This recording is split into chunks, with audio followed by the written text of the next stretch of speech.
So there's this kind of ridiculous myth out there that humans are either right-brained or left-brained. I'm based at Harvard University. I'm a cognitive scientist there, and I study how adults learn, create, innovate, work, things like that. The idea is that if you are right-brained, you are more creative, and if you are left-brained, you are more analytical. And in cognitive science, we call this phenomenon hemispheric dominance. So one hemisphere of the brain is more dominant than the other, but there's absolutely no scientific grounding for being only creative or only analytical. You can continuously learn more intelligence. Intelligence isn't fixed. And that's proven to be really predictive of student success in schools, as if they believe that intelligence is malleable. So if you have a CEO who says to you, everything else to date has been terrible, that unfortunately is likely to create a threat response. So all of a sudden you have a team of people who you've just yelled at to come up with more innovative ideas. And they can't. Their brain has been hijacked by the fear sensor. Being metacognitive, not only about your thinking, but about your emotions, is essential. Do you think that the ability to be creative is some kind of muscle that we can train and develop? I think that... This episode is brought to you by Wix Studio. Here at the Agency Podcast, we're building a community and we would love for you guys to be a part of it. So we would love to hear from you. What are you enjoying the most? What would you like to see more of? And what do you think might be missing? Drop a comment. Make sure you subscribe. And now, on with the show. Tessa Forshaw, welcome to the Agency Podcast. Thanks for having me. I know you're staying here in Australia for about a month. Yes. And you tend to come back annually. And right now, you're where exactly and spending your time doing what exactly? Yeah.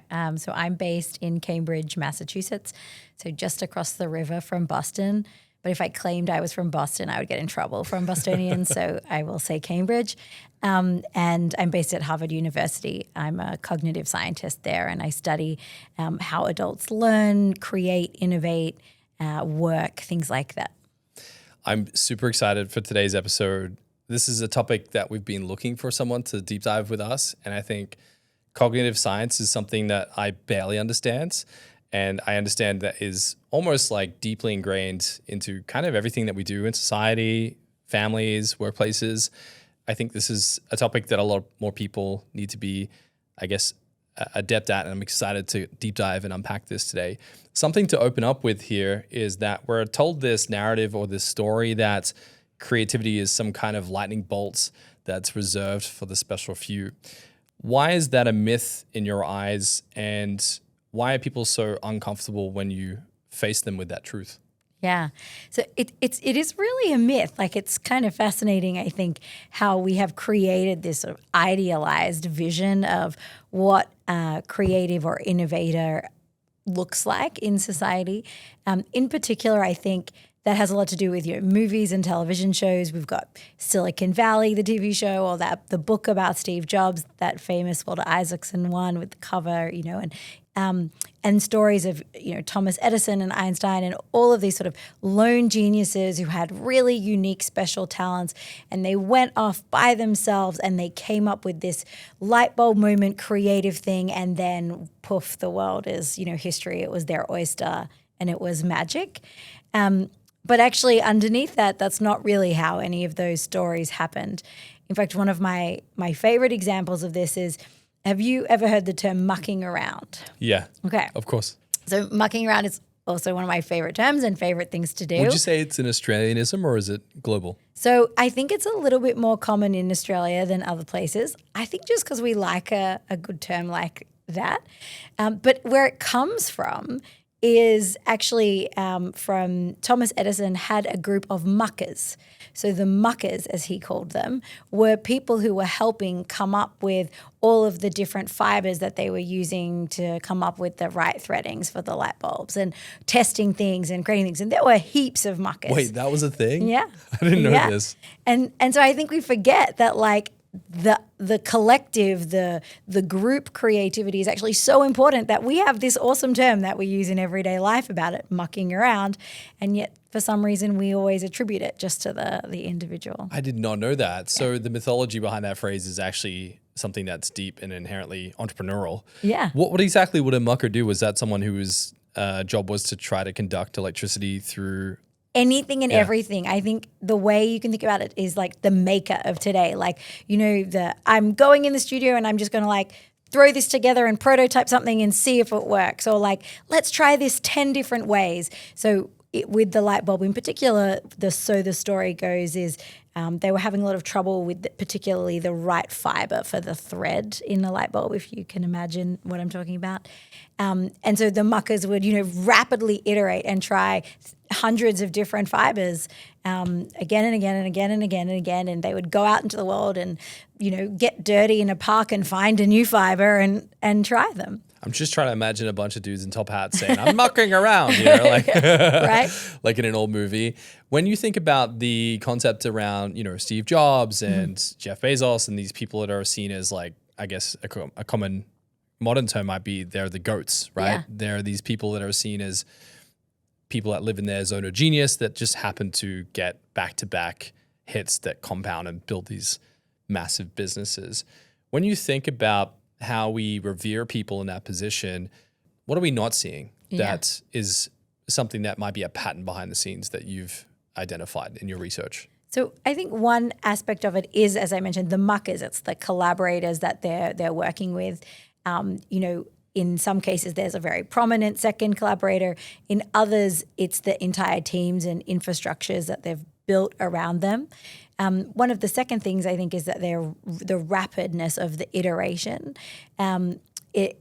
We have, again, as part of this mythology, this sort of idea that like it's like you've gone for a walk and then there's lightning in the sky and then there's the idea. But actually so many of the things that we use today come out of thousands and thousands of iterations and of hundreds and hundreds of ideas that don't work. Like if you look at, I think it's Google Graveyard, the website, is a website dedicated to like every Google prototype ever that didn't work. And there's all of these things that, I didn't know that, so I can go to googlegraveyard.com and see all their failures. Yeah. Yeah. And so that's kind of, I think, an important thing to remember is that we see the polished story. And like, who doesn't love a story, right? Like I love a hero's story as well. It's cool, it's uplifting, it's inspiring. But I think the consequence of it is that we have internalized this myth, and it means that I think people aren't thinking that they can be creative or they can be entrepreneurial when the cognitive science tells us that actually anybody can do it.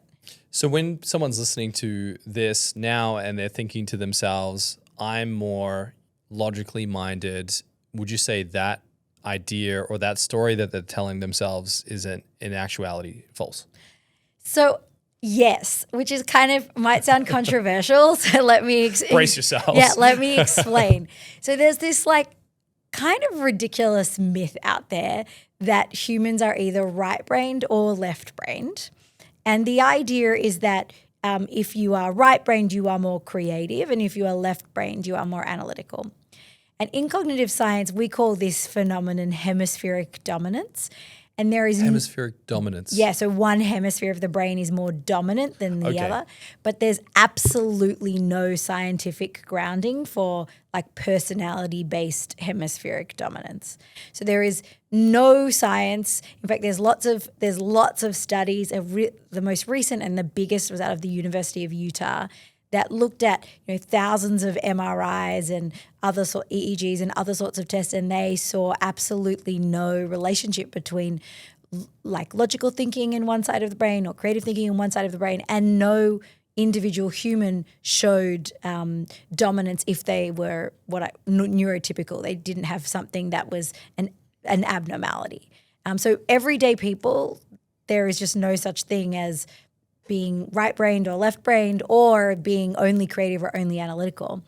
And I think when you think about that, that might, to some people, I've had the reaction of like, but I'm right-brained, that's my identity. How is that not true? And so I want to challenge you to think about something that you think is really creative. So for me, something I think really creative is choreography, like dance choreography. I love the ballet, and I always sit there at the end in complete awe of the choreography. But the truth is that choreographer isn't just very creative, they're also very analytical, right? Even though this is a very creative task, they have to think about spatial awareness and how things move, through the stage and the space. They have to think about how that you break down units of times into beats and into segments. They have to think about staging and blocking and height and weight and all sorts of things that we don't necessarily think about, pace, time. And they're all very analytical concepts. So even in the most creative acts or the most analytical acts in the world, you actually need a lot of the other to achieve them. I feel somewhat embarrassed right now. I'm just thinking to myself from a graphic designer's perspective, as much as we constantly get labeled as creative types, when you're designing a logo, for example, you're not only applying the cool creative component, however, you're doing the science of the color, negative space, positioning, placement, balance, using mathematical golden ratio equations to make things in alignment that feel good to the unconscious mind. There's a lot of logical, analytical skills that I've experienced in creative design, creative campaigns, whether you're designing a font or a logo. This sounds like it applies to, in your opinion, maybe almost everything that's creative. Yeah, and almost everything that's analytical too. So a lot of people, when you say something analytical, they'll say like an engineer. And one of my favorite examples of this is in Apollo 13, they needed a CO2 oxygen scrubber while they were up in space, made from only the things that were on the spaceship, or else they were all going to die. Oh, yeah, I know this story, but I'd love to hear your take on it because this is wild what they were able to do. Right? So they put a bunch of engineers in a room with only on the ground with only the things that were available in the spaceship or space capsule, I should say, and they made them come up with different prototypes for oxygen scrubbers, CO2 scrubbers, and test them and see which ones worked. And they ultimately, as evidenced by the fact that they got back to the ground, found one that worked. But that process of, rapidly iterating, of thinking about novel uses for different materials that were in front of them, of novel combinations, that's all very creative. And if those humans weren't whole-brained and both, very creative and very analytical, we wouldn't have got those people back on the ground. Now, I think to myself, if I'm in a situation over a conversation, and we've all experienced this, where the individual in front of us is finding it difficult to grasp a creative concept, or vice versa, someone who's flamboyant, charismatic, tons of energy can find it difficult to add structure to something. Where does that come from? People, to me, in my experience of reality, seem like they're maybe born with some nuance or some proclivity to some type of behavior. How do you look at this from a scientific perspective, and what's your lens on that? Yeah, so I definitely think that it's true. Every human is different and we have different personalities and different things that come to us easily and not. But one of the biggest things that plays a role in maybe why that person is struggling with grasping a creative concept is because they're much more practiced in a different cognitive thought process. So, that idea of nature versus nurture. Yes. They've essentially been like more trained and have done more uses of their mind on a convergent thinking process, say, which is a process that is very considered like narrowing down, focusing, selecting ideas, categorizing things, analyzing things, so convergent thinking. And if that is their sort of default, that process, the way our brain tends to work is we automize and we routinize things so that we minimize the amount of metabolic energy that we use. So the brain uses about 20% of the body's energy, even though it's only about 2% of the body's weight, which is kind of wild. I never thought of that. And so its goal is to use less energy. So it automizes and routinizes things. So that's why we have heuristics and biases, and all of those sorts of things are the body working towards what are those saving things? energy. I've never heard those words before. Sure. So heuristic is tends to be like a pattern of thinking, and a bias is essentially when a heuristic kind of goes wrong. So an example might be if you're standing at the supermarket and you see two milk choices. In fact, this just happened to me the other day. So I live in America and I've come back to Australia, frequently, but not so frequently. And I was standing in the supermarket and I was looking at the tea. And I was like, Jesus, I don't know any of these brands. I was just so overwhelmed by the abundance and the choice, and I didn't know what to pick. But when I stand in that same aisle, but in America, I know immediately what tea to pick, and that process is a heuristic. And so that is me, that's reputation bias, me going, oh, I know that one, it's good, I'm going to pick it up and go and use it. Right, so me being a dad, seeing Huggies commercials when I was a kid, now I'm a father, I go to the supermarket, I see 12 baby brands. I'm just going to pick Huggies because I've had some story in my head about what that brand means. Yeah, exactly. Yeah. So it's not a bad thing. It's if you think about it from a saving brain energy perspective, it's a great thing.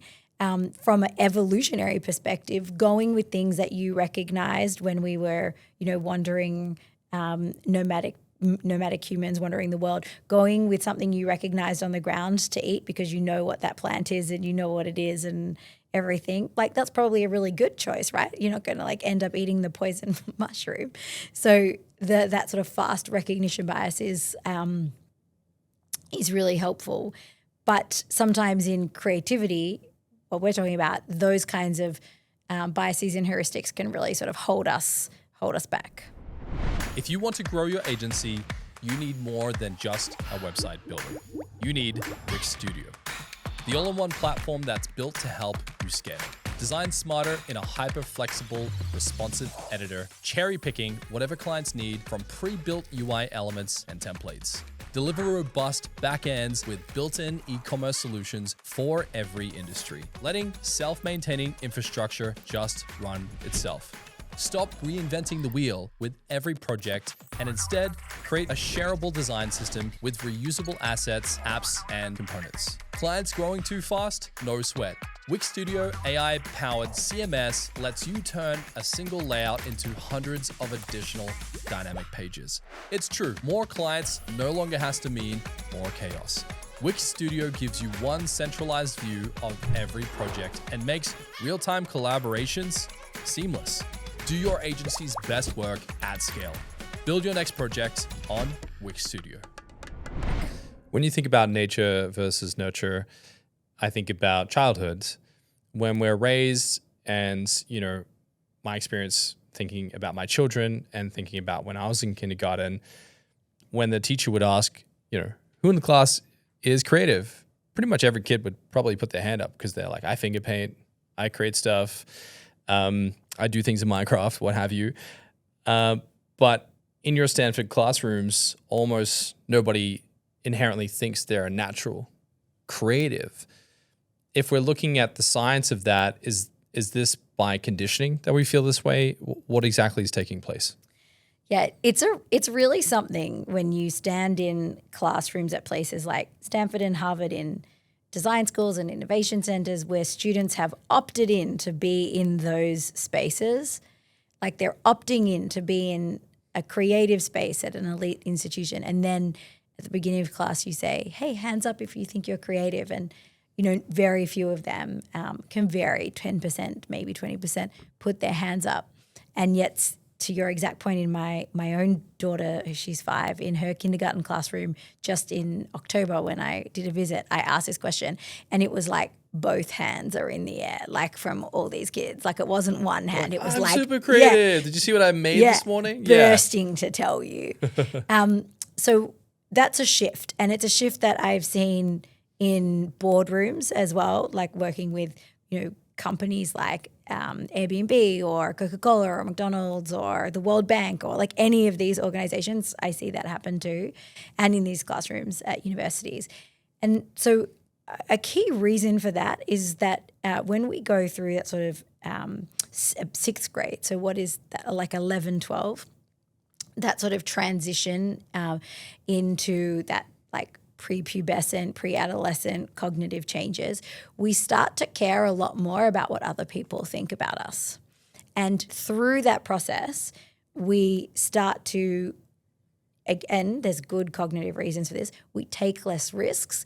We become more susceptible to embarrassment. We become more susceptible to wanting to stay within the social norms and being accepted. And so we take less risks. That means often that we are less creative. And that's something that most people go through. And it's really sad. Like one of my colleagues has studied this extensively, and you can really see in the data the amount of kids who self-identify as creative, who will just jump in hands-on and make something. Like it's a rapid decline from that sort of 8-year-old through to that sort of 18-year-old, and it's very sad. I think it has to do with those very natural cognitive processes that I sort of mentioned, which I think it's not, and I say that they're natural because I don't want people to think, oh, I should get rid of it. Like I should get rid of my desire to be part of a social group. No, you shouldn't. Like that desire means that you still have friends and family. That desire kept you part of the tribe when we were nomadic. That desire helps you read social situations and understand appropriateness. And sometimes it's really helpful, but in innovation, it's just like, it's not so helpful. But so in that process, I think the cognition is one aspect, but I also think in society, we signal so much conformity, right? If you think about it, school uniform. Conformity. Exactly. If you don't wear your hair up with the right color hair tie, like we're talking about a hair tie, you're going to get a detention. Conformity, right? When you think about subject choices in schools, like these are the choices that you have and they're the only choices, right? And even if there's 10, like that's still only 10 very structured choices. And in younger years, no choice. So again, conformity. When we think about what a lot of classrooms look like, they look like rows of the same desk and the same furniture sitting in front of a whiteboard. Conformity. When we think about Australia and the emerging workplace, we look for people who, contribute to the company values. Would they be a good fit or a good addition to our organization? We really constantly, when we think about kids, we've both got kids, there are a lot of times where I want to be like, just do what I say. Oh my gosh, right? Hourly. Yeah. Yeah. Conformity. Yeah. Right? So we accidentally, I think, really teach and reinforce kids that. I caught myself the other day when I was trying to rush my children. I have a 5-year-old and a 2-year-old. That's exactly the same as me. Yeah. And we were trying to get everything ready for the car. And both my son and my daughter were, I want to get in the car myself. And my brain was just like, get in the car. We don't have time. And I had to remind myself that for them to develop confidence and the ability to want to tackle problems, I would just stand there for 5 minutes while they figure out how to crawl through the door up into the seat and put their seatbelt on. How much of social conditioning comes from our childhood, and how does this show up in our adulthood in ways that we might not expect?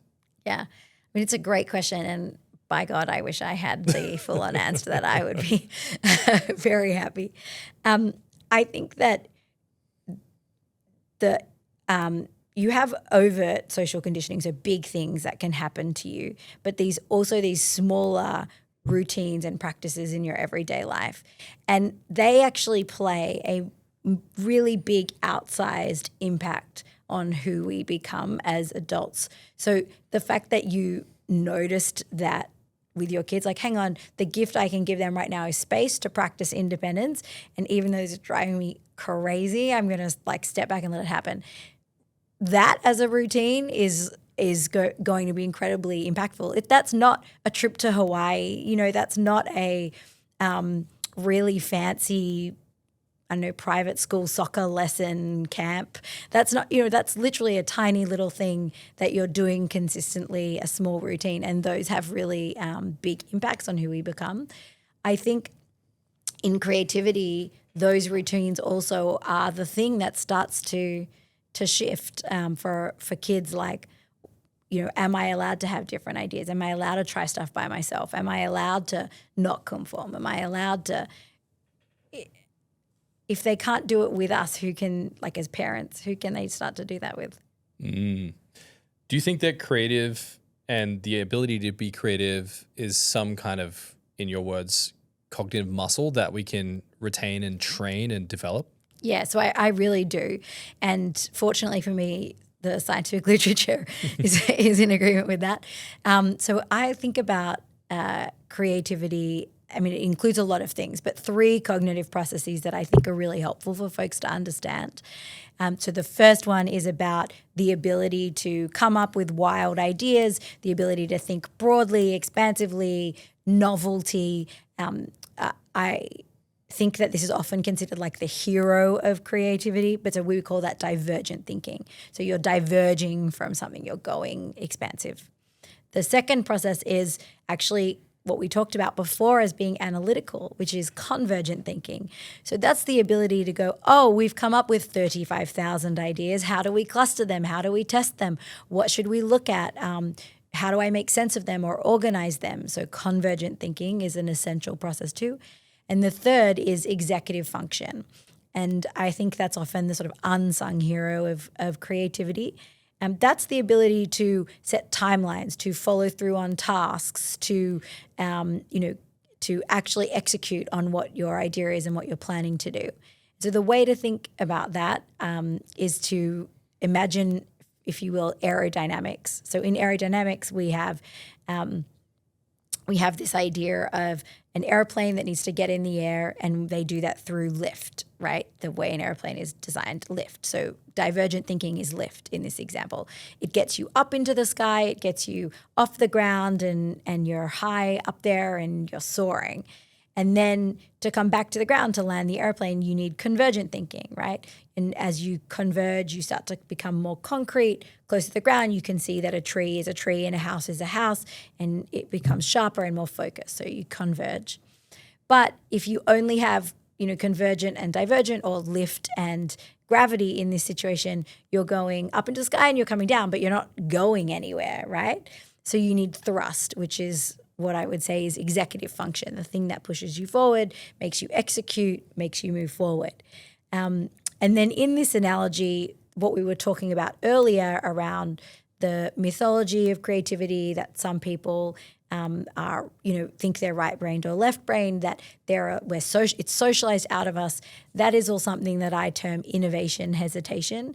And I think, it's like I think a real thing that exists in the world. And so that is, in this analogy, drag. And just like in aerodynamics, once we identified that, the fluid medium we live in the world was air, and we could therefore figure out how to use it and manipulate it and work with it, I think we also need to acknowledge and realize that the world we live in has innovation hesitation, and we can, now use these other levers to start to figure out how do we negotiate, through it, how do we manipulate it, how do we overcome it, how do we use it. When someone thinks to themselves, okay, I understand what you're saying here, and they're trying to get a gauge on how much hesitation they might have in themselves, what are some things that people can implement to try to identify how much delay there might be? Yeah. So I think, some really common ways that I see innovation hesitation show up are, so firstly, if you find yourself saying something like, oh, I won't say that idea, I'll wait for someone creative to do it. Or like, I'm an analytical person, not a creative person. Or if in your organization you're hearing the leader or the team around you say things like, well, this isn't how we do it here. That's not how this is done, or that seems too risky. Those are all signs of innovation hesitation.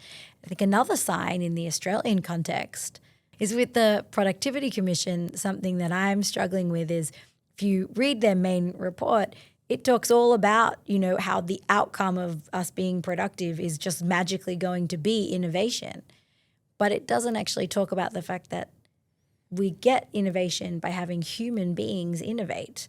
And for human beings to innovate, they need to be creative. And I think that idea that it's just like a consequence and not an empowered thing that every Australian needs and should be able to do is another form of innovation hesitation. If you were to encourage people to be more innovative in their life, what are some things that people can use as a concept or an anchor to better understand how they could introduce innovation into their business, into their livelihood, whether it be personal or professional? What are some of those tools and things we should be considering? So a really simple way to start with this is sometimes, this is kind of silly, but is very effective in the research, is to know if the next thing you're about to do is something where you need creative ideas. Or so like a concrete example would be you're at work and you look on your calendar and in 2 hours you have a meeting that's like a brainstorming meeting about how we're going to use AI in the procurement function, which is where you work in this organization. And so a really concrete way to show up better and be more innovative in that brainstorm would be beforehand to practice some divergent thinking exercises so that your brain is literally primed. We talked about you go for the sort of the thing that is stronger, that you know well. If you've just done it, it's fresher, you know it better, and you're more likely to use it. So some great divergent thinking exercises include looking at the glass in front of us and saying, well, what are all the alternative uses of the glass?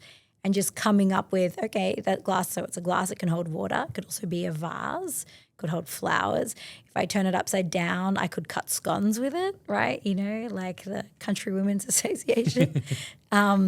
If I ground it down, I could probably make glue with it, right? Like the glass could be all sorts of things. That practice can really change on the individual level, how creative you're going to be in the following activity. So when you're looking at a problem or an idea, you're not looking at it at face value. You're trying to think about what are all the potential alternatives, and at least wearing that hat for the sake of play, for the sake of novelty, or identifying things that you could utilize to innovate. Yeah, and sometimes doing it on something that doesn't matter before you get to the thing that does matter. So like in this case of like the glass. Another way in the case of something that does matter, I think a really important thing here is to recognize that you need to go for volume when you're coming up with ideas, and that the volume sort of serves a few purposes. So the literature says that it takes about 12 ideas per individual to push into anything that would be considered novel in like a normal distribution of ideas. So if you're thinking about the last brainstorm you had or most people have at work, like there's no way that the 5 people in the room each came up with 12 different ideas, right?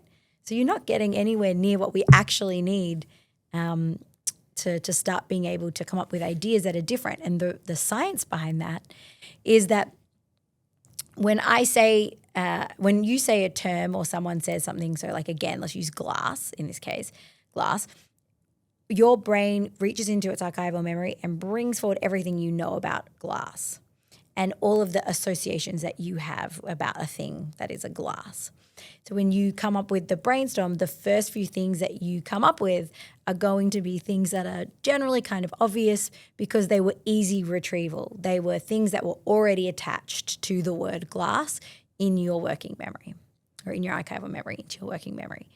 What you need is to push through that initial batch of stuff to get to the stuff that you're only getting to because you're being inspired by novel ideas associated with the novel idea. So if we then say glue, because that was one of the ideas, now I've got everything that I had attached to glass and everything that I have attached to glue in my mind. You're reaching back and pulling different items and then combining them together. Yes, and that is how idea generation works.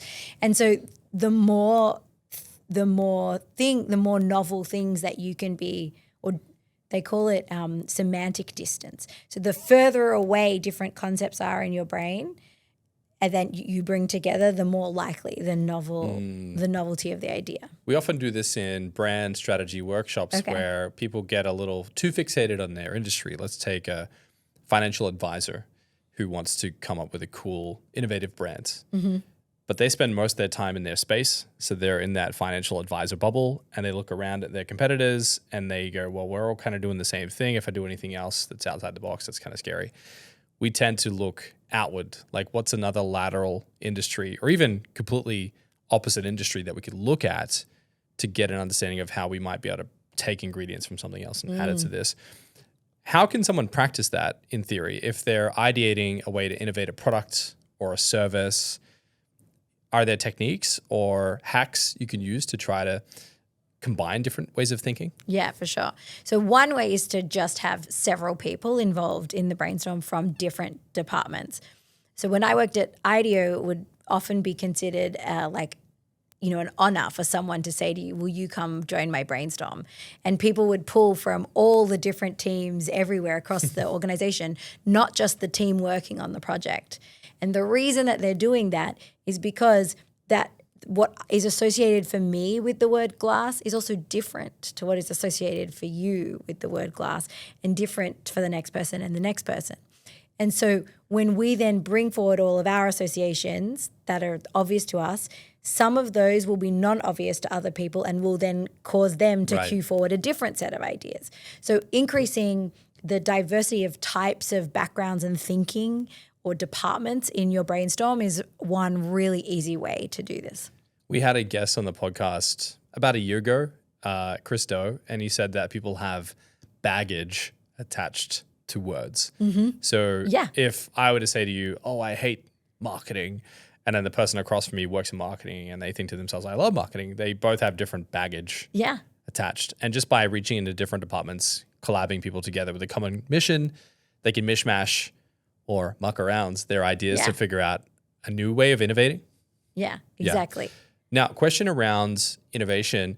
It does sound like what you were talking about before. If our brain takes 20% of our body's energy and it only makes up 2% of our body, it does sound like maybe a lot of cognitive power goes into exercises like this. Yes. Is this why our brain short circuits into memory rather than thinking about new concepts? What exactly is happening in the brain? Absolutely. So coming back to that idea of like heuristics and bias, it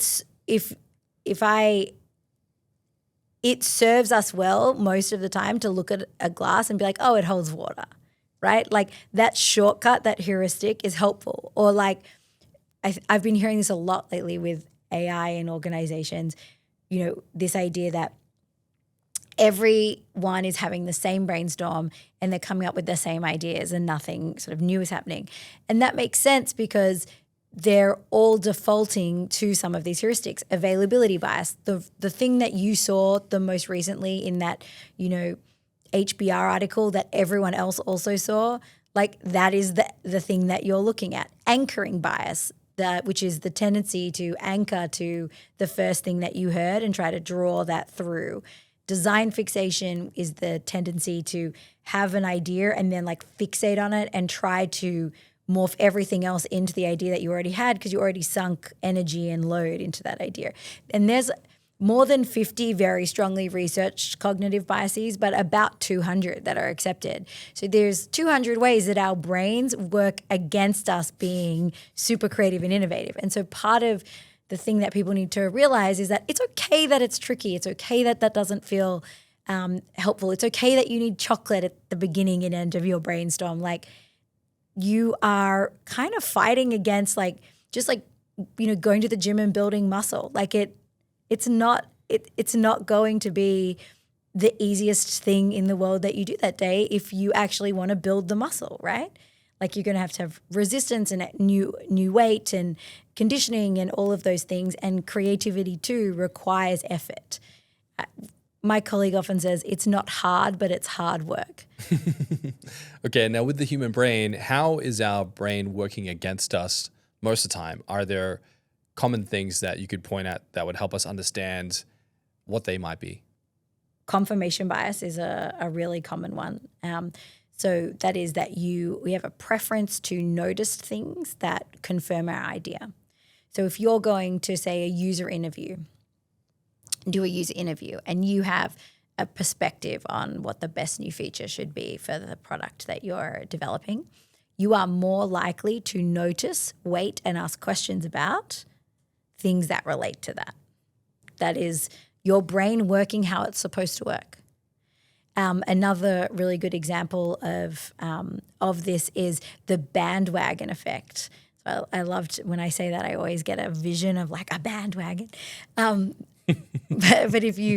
when everybody else is jumping onto an idea, onto the bandwagon, and it looks like fun and exciting and hype, you're also tend to be more likely to join the thing that looks like it has like social acceptance, community, and desirability.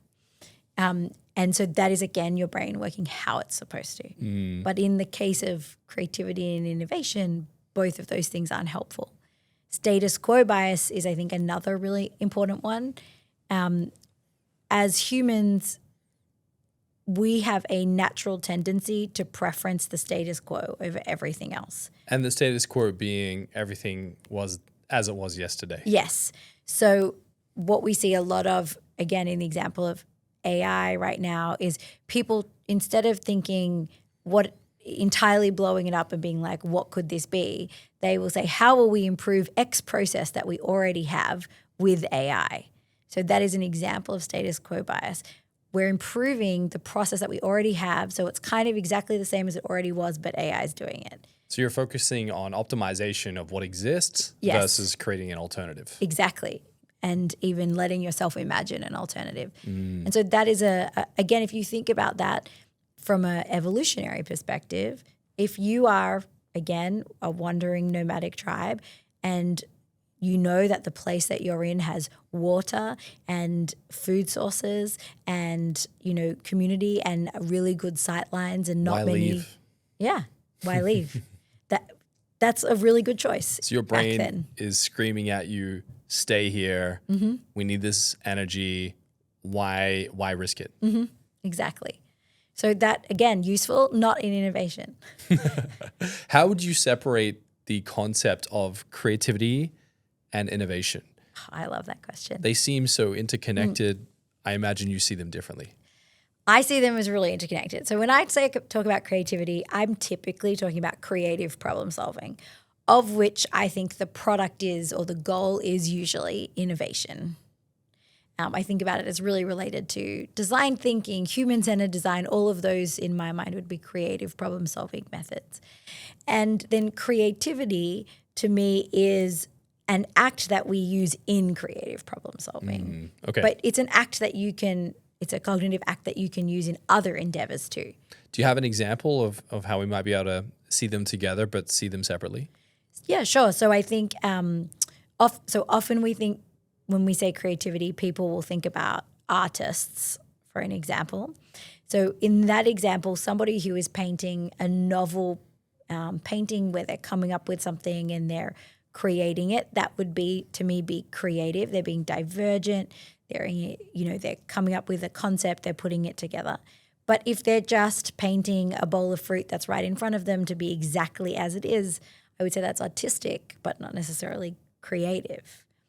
On the flip side, in innovation, if somebody has got a new concept that they've seen somewhere else and they're replicating it, perfectly to build a business behind it, and it may well be successful, I would call that being entrepreneurial. But if they are finding, using the divergent thinking and creative thinking to come up with something novel, to solve a problem in a new way, to see something in a new way, that would then, in my mind, start to become innovative.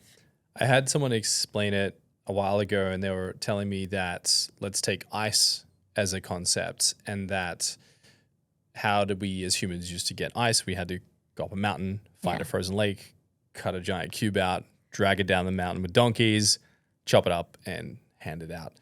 At a certain point, people felt that that was a lot of energy and resources to make that happen. Then they started to create their own refrigerated systems, if you will. And then they would ship it from the factory to your front door. Then they realized, how do we innovate again? Well, let's put that giant refrigerator in a small model and put that in someone's house. When you think of innovation, is it always a quantum leap, or can it be incremental? I think most innovation is incremental. I also think, we mentioned just before the show, I was in Neom in Saudi Arabia not that long ago, about a year. And something that really struck me there was, so the vision of Neom is this like grand like moonshot vision of, a vertical city that's a line that's hundreds of kilometers long. Oh, I've seen the architecture for this. Yeah. So Neom is that line that they're cutting through the desert. Okay. Exactly. And you've been there on the ground. Yes. And I mean, there's no building there yet, but I have been to the site. And it's also a couple of other initiatives in this region that is called Neom that's about the size of Belgium. So it turns out that where the line is in particular is in one of the windiest places on Earth. And they're putting a wall right in front of it. Yeah, that's like 500 meters high. And so to get a massive concrete slab 500 meters high in the windiest place on Earth, that's going to take some innovation, right? Before we even get to like the building, and you can get anywhere in 15 minutes, and it's totally carbon neutral, and the transport knows you immediately, and the mirror out every front door is a mirror, and it can detect, all sorts of health issues based on your appearance using big data. Like the vision is unbelievable. But before we even get to any of that, right, we've got this issue of we need to get a concrete slab in the windiest place on Earth, 500 We've got an issue with wind, damn it. Yeah. And what really blew my mind is they have stood up an entire department in Neom, like an entire government agency, essentially. It's called a sector, entire government agency that's focused on these incremental innovations. So, okay, to lift that, we need a different jacking system that uses different kinds of hydraulics. We need a different mold. To be able to create that mold, we need because of the weight of the slabs, we need a 40 millimeter round-sized rebar. Now we need to come up with an innovative way to bend 40 millimeter rebar. Oh my gosh. And there are all of these little incremental innovations that are now already in uses in countries around the world that are not the line, they're not the thing's not even, I don't even know if there's any building there yet, right? And yet from that effort, there are still innovations that exist all around the world. And so I think it's important to remember that not everything has to be as big and as grand as the line. It doesn't all have to be this sort of moonshot or, in Elon Musk's case, Mars shot. Sometimes it's okay to sort of bring it in a bit. And in our in Innovation-ish, the book that I wrote, we talk a lot about it can be a jump shot or a roof shot or a moon shot. Like you can bring in the impact that you're trying to have. It doesn't all have to be as impactful and huge as going to Mars.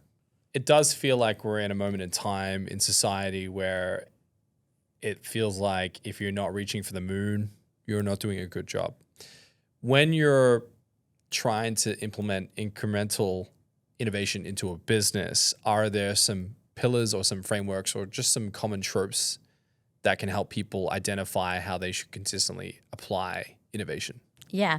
So often when people think about bringing innovation into a business, they think about these creative problem-solving processes that I mentioned. So design thinking is a pretty famous one, human-centered design, agile, like all of these sorts of methods.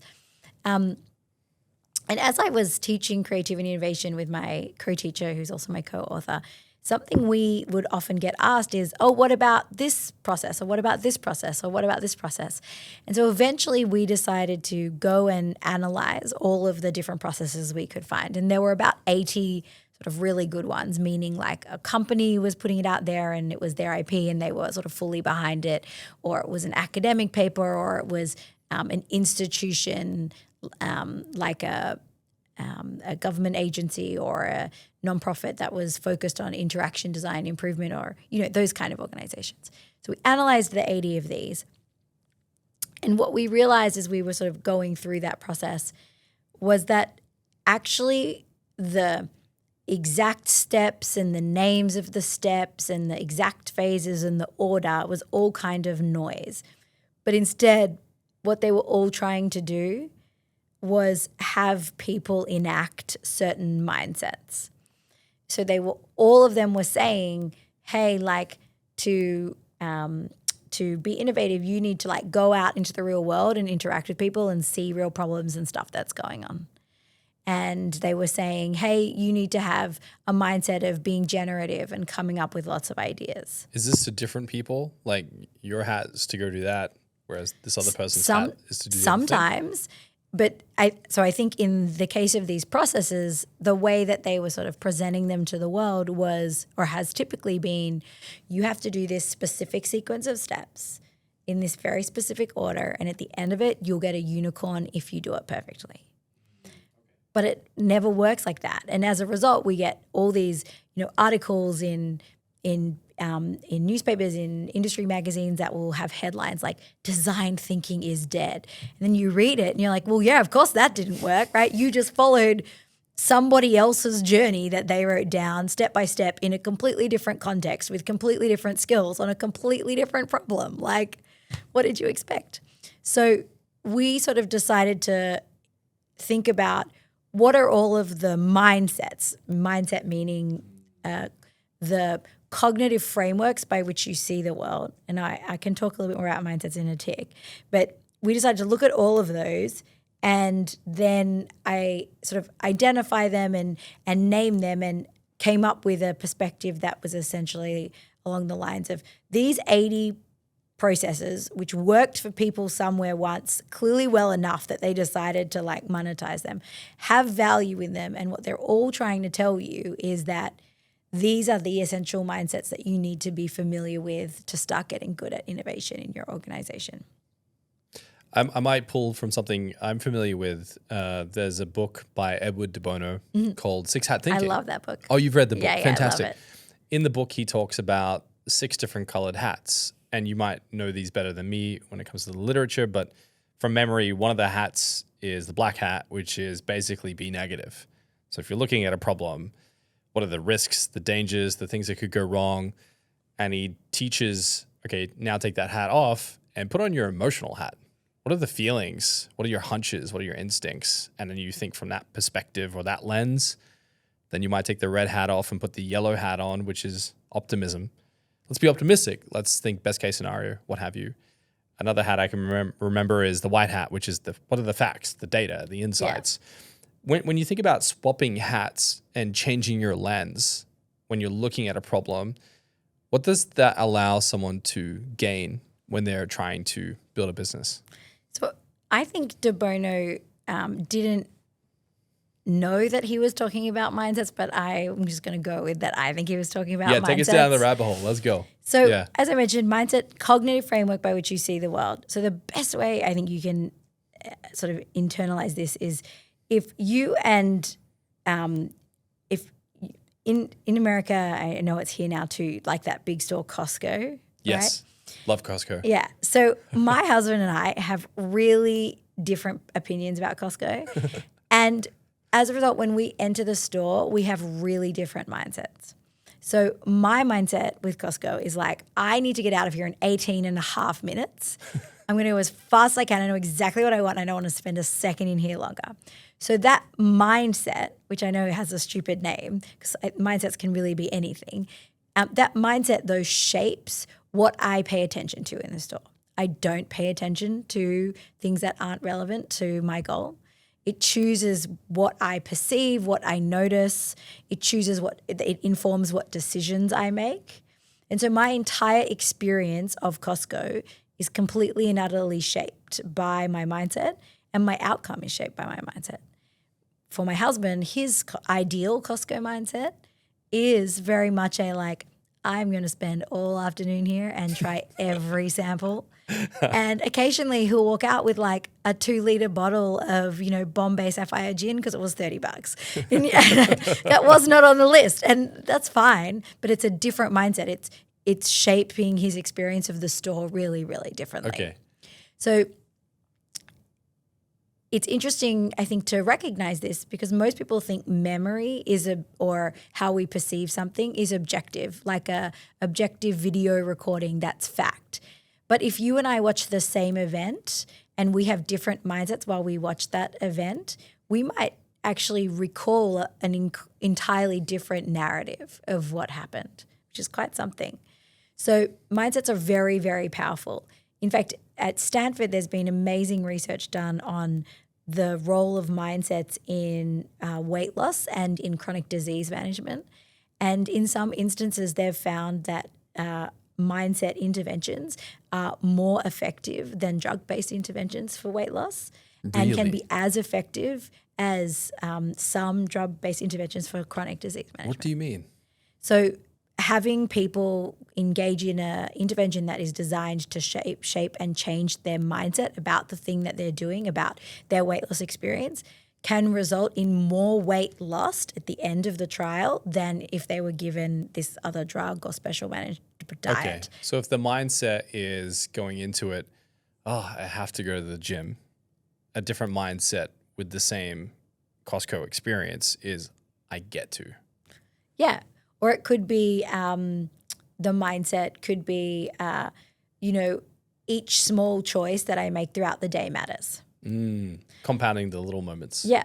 Like you can have a mindset about just about anything. Like you can come up with any crazy name you like. You can have a mindset about a mindset. You can. Yeah. There's a whole book, Carol Dweck, right, called Mindset, that's on growth mindset, which is the mindset that you can continuously learn more intelligence. Like intelligence isn't fixed. Okay. So, and that's proven to be really predictive of student success in schools, is if they believe that intelligence is malleable.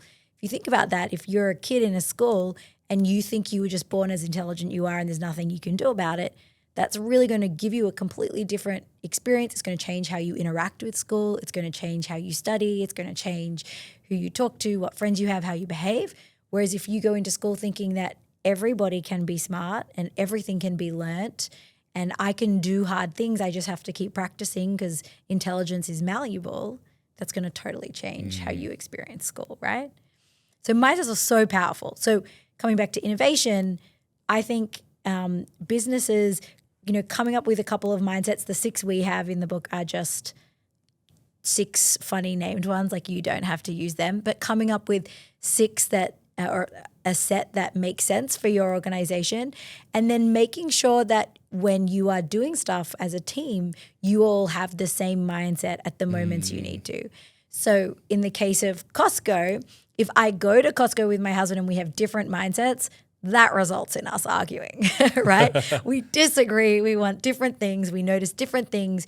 We have perceived different things. And as a result, it's a bit of a cluster.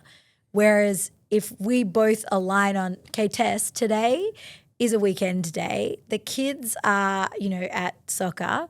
And so we have 2 hours and we're going to do Costco my way. And I'm like, okay, it's a 2-hour West Costco day mindset. The experience that we have together will be much more in sync and so fluid. You're priming each other to synchronize. We had a meeting probably about a year and a half ago here at Rival, our agency, and one of the things I noticed was our team would put so much energy into something that they would be perfectionists about it. We're going to make the best logo for the clients. It's going to be perfect. And whenever we try to do something ourselves as our own initiative, the team would over-engineer everything. And we had to create a mindset, which is called mud mapping it. So just get out a napkin, get out a crayon, and just like test it before we try to build the whole thing. And we're able to kind of throw this language around now. And if someone's fixated on something being perfect, we just say, hey, just mud map it and we'll figure it out later. And then they know what that means. When you're communicating about these concepts, you talk about in your book the importance of wandering, like with the Costco analogy. Do you mind sharing with us what you mean about conceptually wandering and how that can be beneficial? Divergent thinking, that process that we've talked about, that it's often seen as the hero, for good reason. Is uses a part of your brain that's called the default mode network, and that part of your brain is responsible for daydreaming or mind wandering. The default mode network. Okay, is this something you've coined or is this a common thing? That's a neuroscientist's, neurologist kind of term. Okay. And what exactly is the default mode network? So it's so in your brain you have, there are different regions of your brain that have different responsibilities based on things like auditory processing, visual processing, movement, emotional regulation, fear sensing, breathing, like all of those, heart rate, all of those things are controlled by different regions in your brain. And then sort of on top of the regions, you have networks, which are, I think, a way I'm going to go with this. I think a way to imagine it could be kind of like highway networks between regions in Sydney. So if the brain is Sydney and, you have this part is the east and this part is the, northern beaches and this part is the Shire and this part is the CBD, you then have highways that kind of help coordinate between the regions and make them accessible. And it's through those sort of interconnections that sometimes different, more complex things can happen. So the default mode network is such a system. So it sort of sits above the regions of your brain and is more about how information and different things are kind of connected. So it has a lot to do with, as I said, in daydreaming or mind wandering.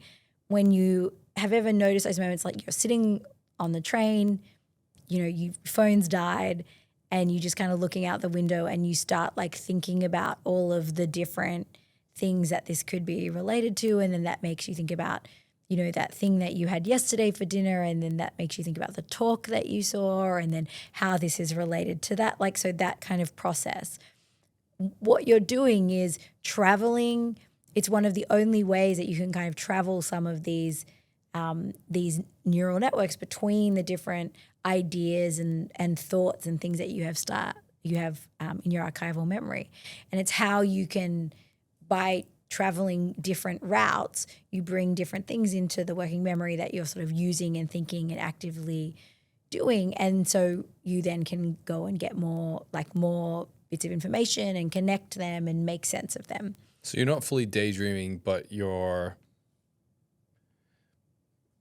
coagulating data together from things you're looking at, things you're feeling, things you're defragging from your day. Yeah. It's like a connection of all points meeting. Yes. Yeah. And so that is a really important network that we see kind of tends to be activated when you're engaging in divergent thinking.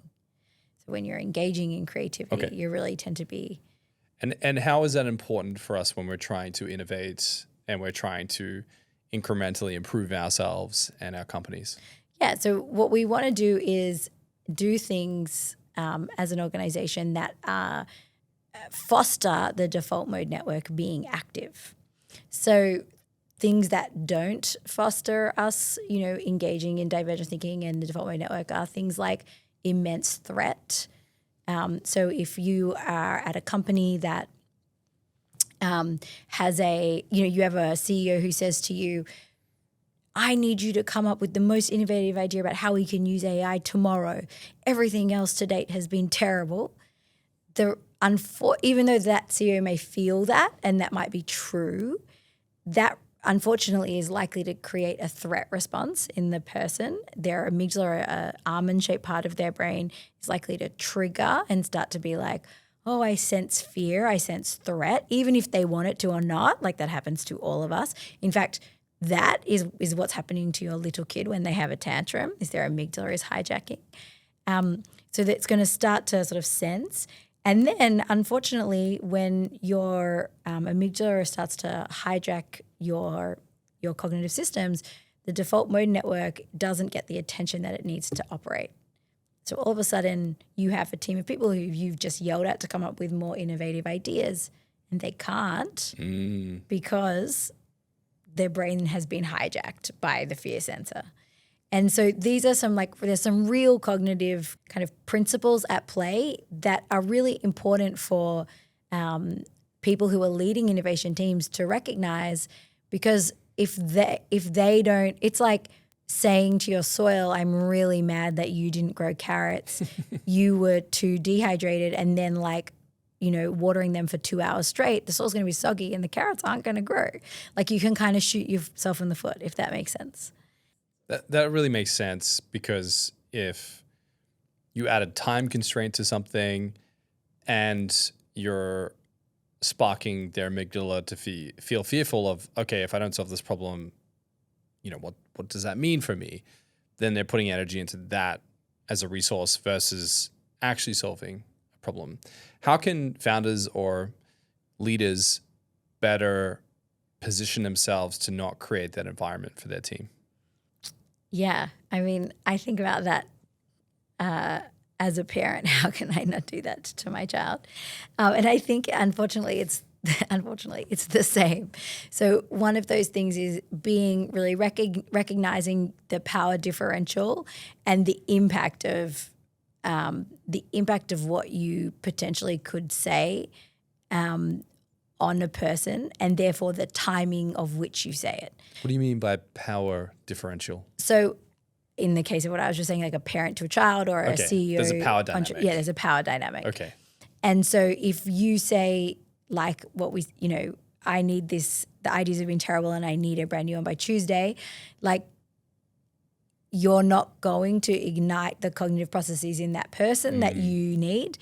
That still may need to be said, but maybe don't say it before you need the idea. Maybe say it once you have it. Okay. Right? So I'm not saying like don't give feedback. I'm not saying don't have hard conversations. What I am saying is be aware that like often those things can trigger the amygdala, and that can mean that our brain then prioritizes dealing with our threat response over dealing with our divergent thinking and the utilization of some of these other systems. I was talking to, I don't know if you know who this individual is, Dan Martell, yesterday.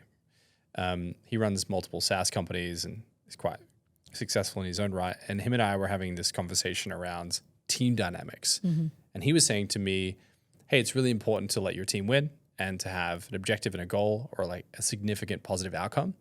He said simultaneously, there needs to be stakes, and those stakes need to be planted out in the future to create time and space for the team to play. And what he was saying to me was that by having a negative reinforcement and a positive reinforcement set out in the future, it kind of prolongs or delays maybe the negative implications if a team doesn't hit a goal. It's like, oh, by this date in the distant future, we need to have solved this problem, rather than not triggering the immediate amygdala then and there. When you think about positive reinforcement and negative reinforcement for a team dynamic, how are both of them useful in your own perspective? Yeah, I think in creativity, one of the most helpful things that you can do is a little bit less than positive or negative reinforcement, and that is just making space for them to practice. So if you want a team that is more innovative, then they need to practice the different processes of innovation. They need to practice being divergent. They need to practice being convergent. They need to practice different mindsets. They need to I think you could, I suppose what I'm trying to say is like it's a little bit more first order for me. Like if it's not about are they incentivized in the future positively or negatively, it's actually about do they have the skills and the recency and the time on like tools to be able to execute on the thing that you're asking. And are those processes being enabled in the organization that you're in? From a like literal cognitive perspective, or are they being shut down? Yeah. So you need to give your team time to solve a problem. Like what are some of the parameters that you would set for a goal, for example? Yeah. So I often will think about breaking creative problem solving down into moves, I call them. So they are things that are repeatable, definable, actionable, and shareable. So, for example, doing interviews would be a move because it's definable. Like I'm doing 3 interviews. There's a beginning, a middle, and an end. I have an interview guide. Like the whole thing's defined. It's actionable. I go and I actually execute on it. It's repeatable in the sense that I can do it again if I want to later. Like it's not a one-off time special sort of thing situation. And it's shareable in the sense that like I have a transcript and insights that I could share with people so they can see the thing that I did. When we break things down into moves, the kind of approximate cognitive size of that means that our cognitive load can kind of hold the amount that we can hold in our working memory. We can hold the whole experience. It also means that they're small enough that we can achieve them quite quickly. When every time you achieve a sort of defined unit of a task like that, your brain releases dopamine, which makes you happy, which also makes you much more likely to do the thing again. So I think one thing that leaders can really do is, instead of giving the lofty, big 10-year innovation goal only, like sure, that's important too, but is to say, okay, so like right now, let's go out and let's figure out what people think about this. We're going to start with this thing. What are the different ways that we can do that? Okay, we could do some interviews. Great. Let's go do interviews. And so these sort of small incremental moves help us sort of hack our brain system to start getting more dopamine releases, to get more rewards, which means we're more likely to do more moves, we're more likely to do more moves. Using the gym analogy again, it's just like that, right? Like if you go to the gym once a week, you're much more likely to go to the gym twice a week. You're much more likely to go to the gym 3 times a week. The biggest predictor I've seen in the science of how many times you're going to go to the gym is how many times you go to the gym, right? Like, yeah, it's like that quote: "Success begets success." Yeah. You know, once you get one win, you can stack it and continue to win. Now, I want to talk about obsession in the work environment, and the current obsession for me seems to be pointed at efficiency. Right now, every business I talk to, every client for the most part, is about, hey, how do we maximize profit? How do we maximize efficiency? How do we maximize things being automated? In a world where we're obsessed with efficiency, it feels like innovation requires time and perhaps experimentation, especially when time is money. How do you think society got here, and is this a dangerous place for companies to live? I mean, I think so, because, you know, in economics, my understanding is, you know, efficiency and productivity are often presented sort of like a fraction equation. And efficiency, I think the principle here is efficiency is the denominator, right? So you can only go as far as you can go, which is 0, right? Like you can't go littler than that. Yeah. Whereas productivity could be endless. You can have 10 million over 0.000001, right? Right. So the exponential opportunity can balloon out far greater than it can go south of 0. Yeah. Which is nil. Yes. Yes. And that's it. Like there's a point where something can't be more efficient. But mathematically, there isn't really a point in which something can't be more productive. Okay. And so it is really fascinating to me. And but I think it comes back to status quo bias is my honest response. I think it comes back to this idea of like, well, we have a process for this, and so let's just like optimize that, and let's keep making it smaller and more efficient, and you know, and innovate and innovate and innovate, and instead of like, what is the brand new thing we could do? What is the unbounded version of this look like? What is the problem we're really trying to solve, and what are all of the multitude of ways that we could, you know, effectively do that have nothing to do with the way we're already solving it. Okay. And also the other thing that ties into that, I think, a lot is sunk cost fallacy. So again, another one of these biases and heuristics, and that's our natural tendency to wanting to sink more time and effort and energy into something that we've sunk a lot of time and effort and energy into. So if we as a company already implemented an SAP module and we sunk a lot of time and effort and energy into this module, our goal is going to be to like make the module work, to, you know, add AI plugins and thises and that's and processes and change human training and all of these things to make it work, rather than to be like, hang on, does this even effectively solve the problem that we have? What is that? What are all the ways that we could do that? Should we maybe pursue one of the 500 other things that we have here versus the one thing that we've sunk cost into? Right. This reminds me of like a really old video of Steve Jobs where he was talking about his frustration with developing a team that was launching a very early days Mac. He was saying in the video that he felt that hiring managers wasn't a good idea for Apple at the time, because he felt that when he hired these managers with massive CVs, they would come into Apple and all they would do is try and manage stuff. And he was saying, I need people to do things. Yeah, so then he felt by hiring someone who was, I guess, on paper terrible, but in actuality in the company is super great at like solving problems and iterating and testing stuff.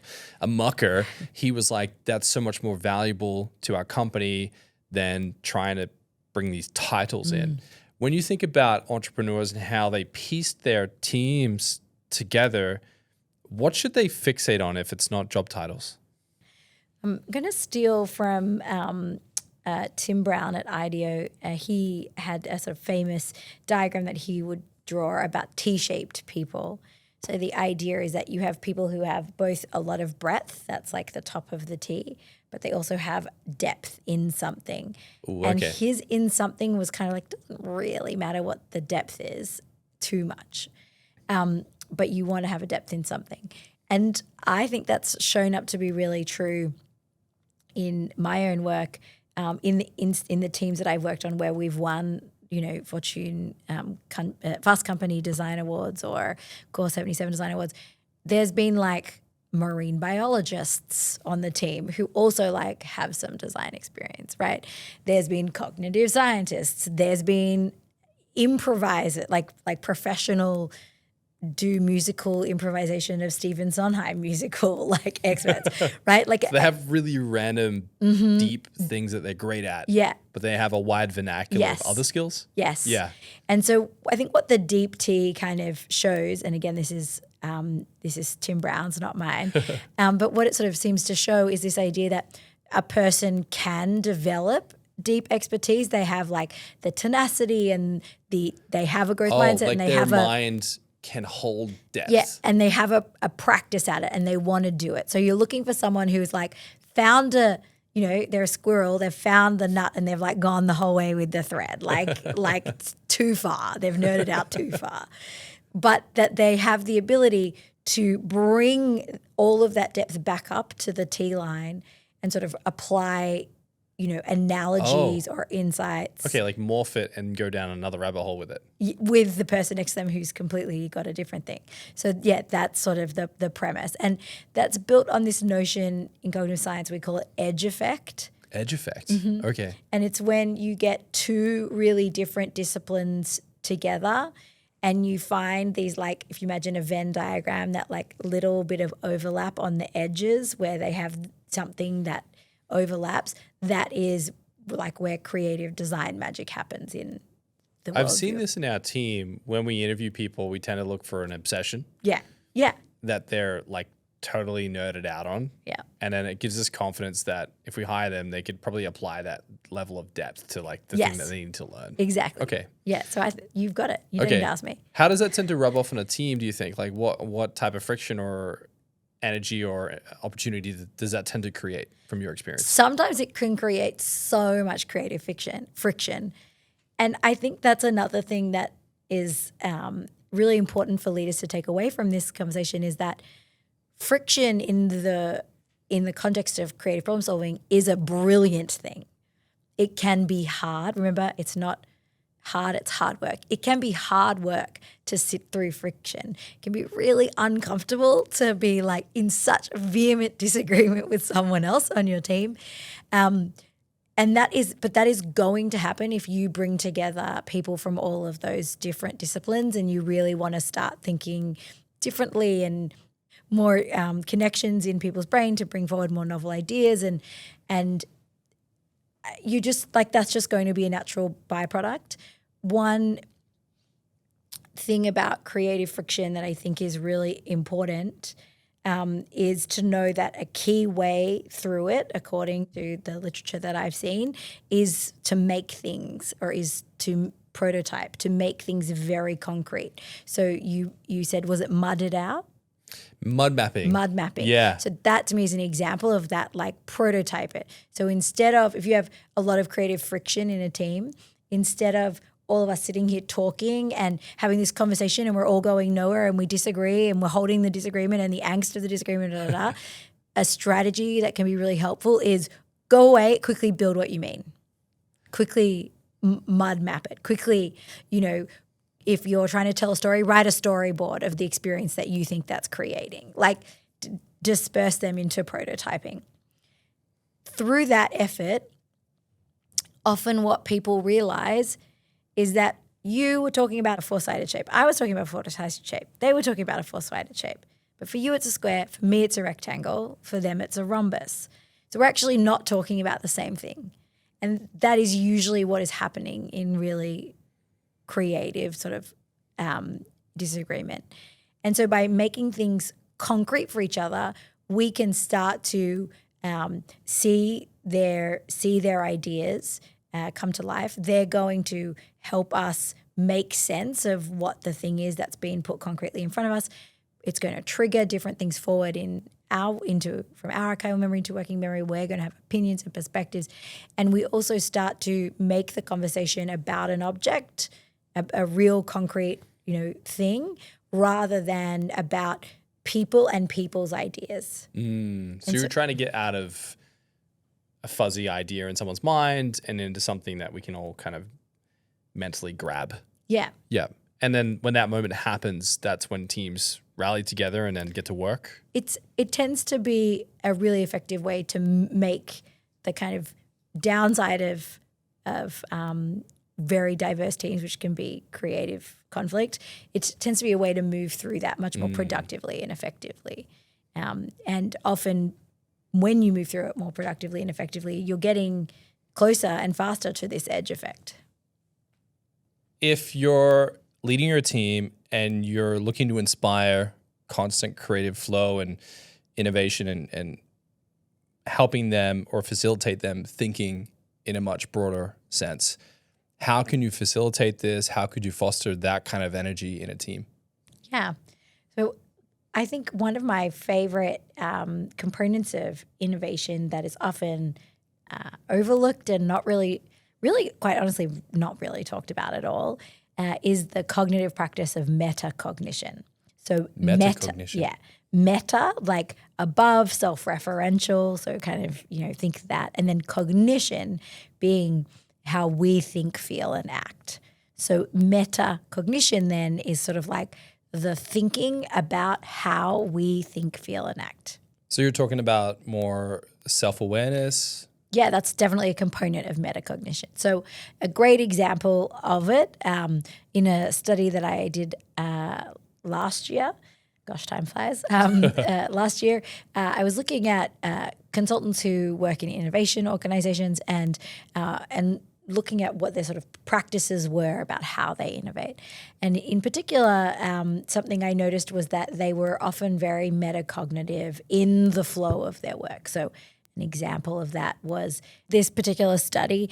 This one participant was doing interviews with sort of experts in a company in the like climate, energy, engineering sector. And she's a, really schmancy organizational leader, very senior, very well versed, but noticed that during the interviews where she was gathering user data, she was getting really distracted by all the acronyms. And so at the end of each interview, she found that she was had written down acronyms and what they mean, but had actually lost what was the user telling them about their work in this space and what did that mean for their innovation journal. So after the first two interviews, she decided to take a break and sort of notice what was going on. She identified that, hey, I'm getting really distracted. I'm focusing on the interviews, on the acronyms in the interviews, and I'm losing what I need. And so she decided to change her strategy. And so for all the interviews after that, she every time she heard an acronym, she wrote it down and underlined it, but then moved on. And she got what she needed. And then at the end of the day, she would come back, she would chat to the client and say, these are all the different acronyms I heard. Can you tell me what these were so I can make sense of this? And that would also be part of her sort of reviewing the notes and the insights as she did that.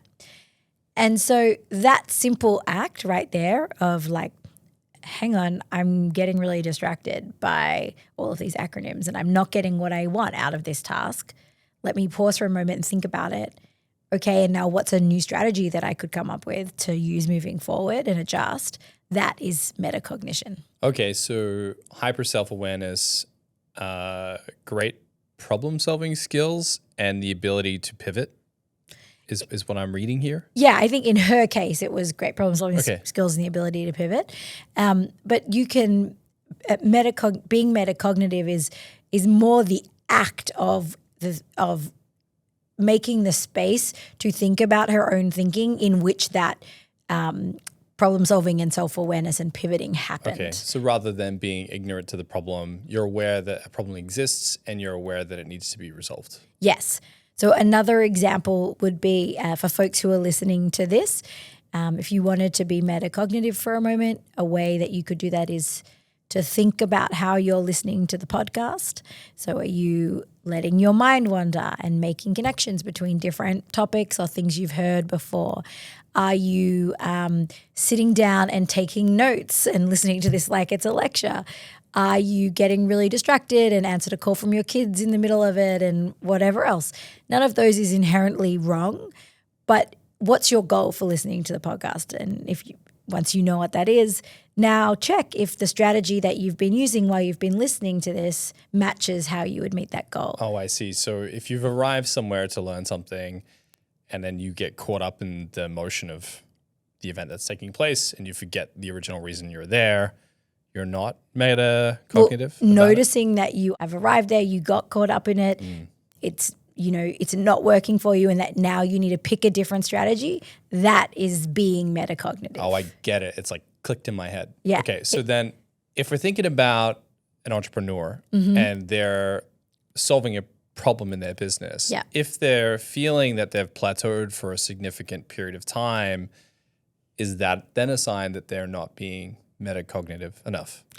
It certainly can be. I think that slowing down, plateauing, getting the same, doing, that old saying, like I'm doing the same thing and doing the same thing and expecting a different result, that person is not being metacognitive would be my general guidance. And I think that's common for a few things. It's a very simple thing to do to be metacognitive, but it does require a few things. The first is time. So you can't actually be cognitive, as in doing the thinking about, whatever it is you're actually doing and the feeling about the thing, and then metacognitive, the thinking about the thinking of the thing you're executing. You can't do them at the same time. And so you often need to do something that is cognitive and then make space for being metacognitive. So in my classroom, what this means, the way that I teach this in creative problem solving, is I'll have students will start with an activity about a problem that they're solving. So it might be I want you to come. The problem is pollution in Harvard Square. We're to come up with all of the different ways that you could solve pollution in Harvard Square. And then once they've done that, we'll stop and we'll say, okay, did that brainstorm help you get closer to your goal of the solution? What's going on? And some of them eventually will sort of think about it and they're like, well, we came up with lots of ideas, but we still don't know if that's the solution. And so coming up with just the ideas maybe won't help us come up with testing this in the world or finding out if it's meeting a human's need or understanding if that's really the problem. Okay, great. What strategy would you want to use to answer that question now? And so helping them really practice this process of you've just done a thing. Did that thing help you meet your goal? Did it further your understanding? If you met your goal, did it not? Would you do it again? Should you do it differently? What do you need to do? What is your goal now? What questions do you have? What have you got to do now? So this practice of really interrogating your own thinking and, your own mindsets and your own moves and your own choices and actions and helping to use them intentionally instead of sort of just blindly following what you're supposed to do next. Okay. And if we think about a team dynamic, how can we train teams to become more aware of their own thoughts through metacognition without feeling like they're in a therapy session? Yeah, that's yes. So, I would say metacognition can, you certainly need to be metacognitive about your emotions, but probably not so much so that you are in a Freudian situation. So I would say with a team, we see metacognition accidentally at work a lot. So if you've ever been in a retro or a retrospective at the end of a project or a stage gate or a splashdown or what are some other awesome names that people use? Yeah, we use a debrief. Debrief. So whenever we finish a project with a branding client, we tend to sit down and go, okay, what were the mistakes? What were the lessons? What can we take away from this? It's not just project done. We try to sit and absorb the moment and identify learnings. Is that what you're talking about? Yeah, sort of. So all of those types of meetings that often happen at the end, they are often have elements of them that are naturally metacognitive. You're reflecting on what you did, on what choices you made. Sometimes someone will be like, I did it, thinking about how they showed up in a certain, maybe if it's the end of a client workshop, yeah, I noticed I was really low energy today. I think next time we do this, I've got to do X, Y, Z. Those kinds of comments are all metacognitive. But the problem that we have a lot is that we save the being metacognitive at work and in innovation projects in organizations a lot until the end of the project. And we don't do it like in the middle of the project where the decisions that we make or the things that we learn through our metacognitive reflection can influence the thing that we do next and the thing that we do next and the thing that we do next. And so for organizations, it's about, making space like you would for a debrief or a retro and making it smaller and putting them sort of more frequently throughout a team, a project cycle. And in the research on metacognition, what we've seen is that creative problem-solving teams who experience metacognitive interventions tend to come up with twice as many novel ideas as the teams that don't. And those ideas tend to be evaluated as 3 times more creative by the Divergent uses test or alternative uses test, which is a long-standing framework for measuring novelty. And on top of that, when their final projects are evaluated by outside experts, they are evaluated as being more creative than the group who isn't metacognitive. When you think about metacognition and how most entrepreneurs are tending to look at AI, what are the things that people are really missing from your perspective? Yeah, so one big thing about metacognition and AI is if you are encouraging your teams to use AI, you really, go for it, I use AI all the time, but you need to teach them to be metacognitive over the output of the products. So just like they're going to be metacognitive over their own thinking, feelings, and actions, so too should they be metacognitive over the use of a tool. So for example, oh, interesting, that's the results that gave me. I wonder if this anchored overly on. Let's use a concrete example. If you give ChatGPT 6 transcripts from a user interview, it's very likely that it's going to use the first one as an anchor and then put all of the remaining 2 through 6 in conversation with number 1. Humans do that too. That's where actually ChatGPT learned how to do that. It's called anchoring bias. And so you need to then get that output and say, oh, I wonder if this is anchored. I wonder if this is being influenced by the context of the conversation we were having in the other window. I wonder if, and you need to interrogate its thinking as you would your own. So being metacognitive, I think, is becoming an increasingly important skill for us to be able to actively use these sorts of tools if we're using them to augment our thinking and cognitive tasks. But in terms of how should we be using them over innovating with AI, I think that this is a really important perspective to come back to the awareness of cognitive biases. So metacognition is one of the best antidotes that we have to cognitive biases. Because if you remember, we've talked about how cognitive biases are really important. They're not actually things we want to get rid of, even though you might say oh, I don't want to have confirmation bias. Actually, when you're driving on your way to work and you see a house on the street corner and your confirmation bias says to you that's the one that you turn at, it's really helpful. You don't want to completely get rid of this. What you want is to be metacognitive about it. Was that helpful to me? Did a bias show up here that I didn't mean? So metacognition is a great answer to how do we deal with and mitigate and address bias in innovation. And in innovation with AI, I think this is really important because what I'm noticing a lot of in classrooms, and a lot of my students send me memes. It's become a thing. And I have got some of the most hilarious, I don't know if you have show notes, I can totally send you these, like hilarious AI memes over the last few months. And what the central theme of a lot of these memes has been is this idea that like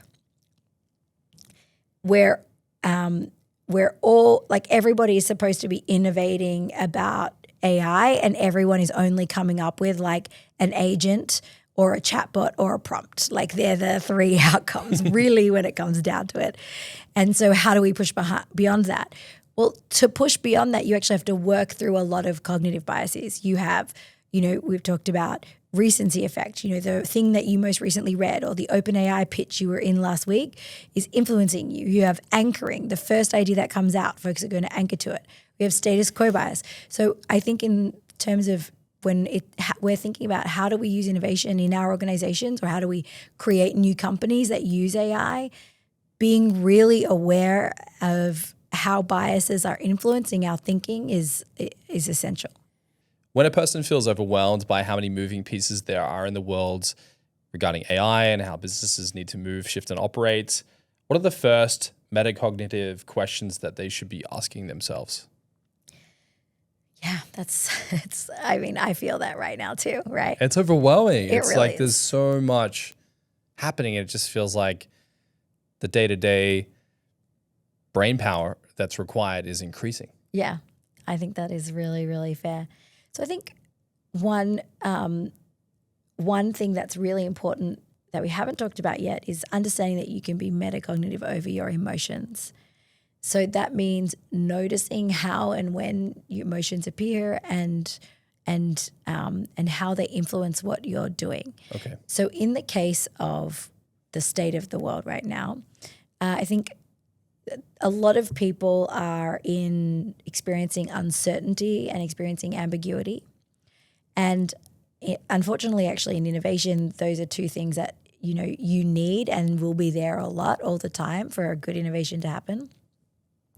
But they're not pleasant. Like I teach classes on navigating ambiguity and I hate ambiguity. Like sometimes, not all times, sometimes I love it, but sometimes I hate it.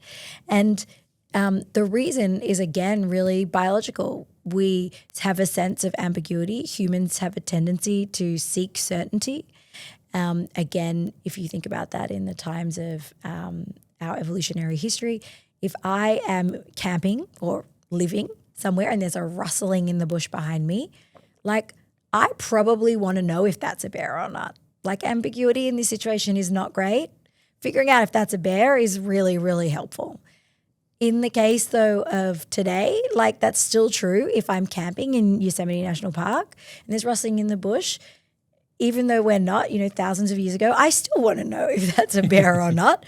And that feels like a reasonable thing to reach for certainty and clarity and not spend all night in this ambiguous state of like, is there a bear next to my tent? Right? Because the result could be like you get hurt. But in innovation, unless you're doing it at like Burning Man, the likelihood that there is a bear rustling next to you is pretty low. Yeah.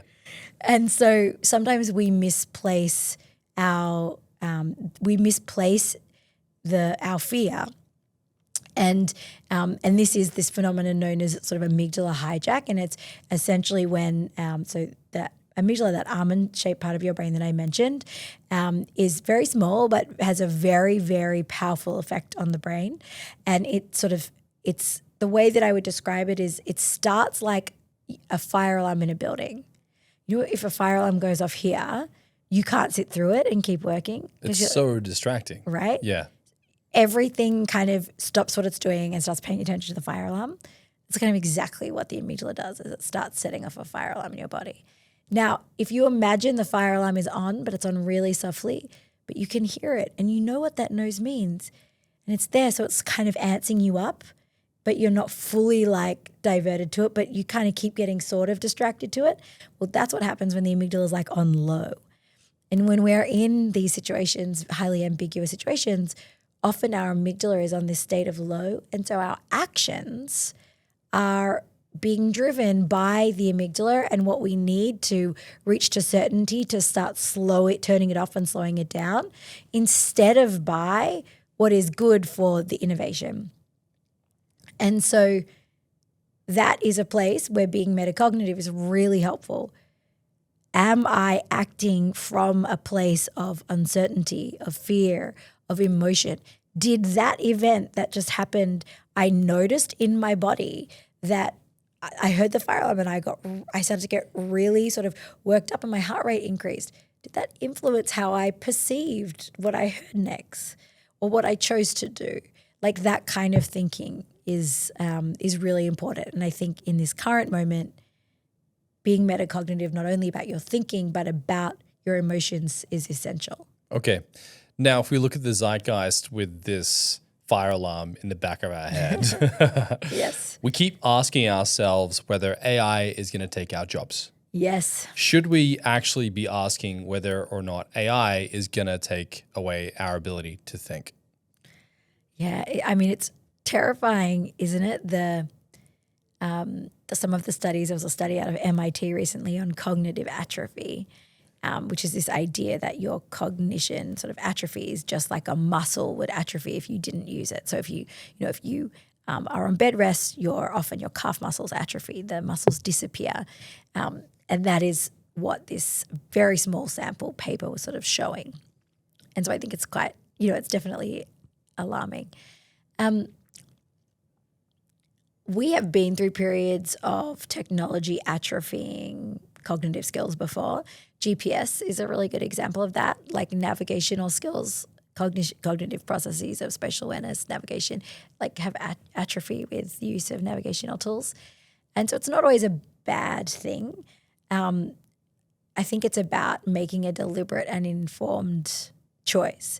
And we're at a point as a society where we've got to make that choice on a pretty big scale. It's definitely bigger than GPS around like what are we willing to outsource and offload and what are we not? I've had this experience. I remember being a kid on my push bike, knowing all the nuances of the streets in my entire suburb and the adjacent suburbs. Whereas now I've lived in this part of Sydney for 3 years.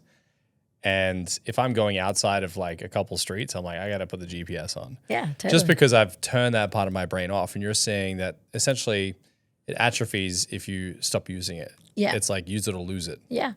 If you think about AI, obviously there is a pressure and an overwhelm right now, whether you're studying or you're building a business or you're trying to make content, to kind of go, well, I could climb those staircases in my own mind, which is going to require a ton of energy.